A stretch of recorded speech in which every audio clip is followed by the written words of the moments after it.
ஒரு வாட்டி 2 வாட்டி ஆன்ஜியோ பண்ணிட்டு அப்போ 3வது வாட்டி ஸ்டென்ட் வைப்பாங்க, 4வது வாட்டி ரொம்ப கஷ்டம் தான். இப்படி போக போக உங்களுக்கு ரத்தத்தில் உங்களுக்கு கன்சிஸ்டன்சி லெவல் உங்களுக்கு கம்மி பண்ணுறதுக்காக மருந்து கொடுப்பாங்க, மாத்திரைகள் கொடுப்பாங்க. இப்படி கொடுக்குறனால பிற்காலத்தில் உங்களுக்கு ஸ்ட்ரோக் வராதா? உங்களோட டெய்லி ஆக்டிவிட்டிஸ் உங்கள் உடம்புலேயே ஸ்லோவாக ஆரம்பிச்சிடும்ல.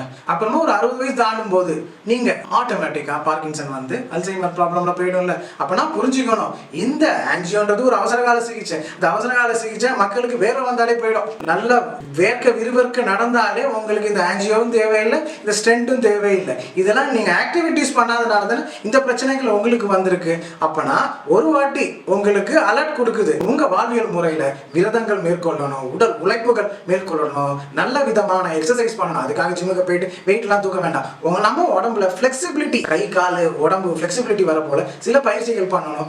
ஆகாரத்தை நாக்க கட்ட ஆரம்பிக்கணும். நாக்க கட்ட ஆரம்பிச்சாலே நன்மைகள் நமக்கு நிறைய நடக்கும்.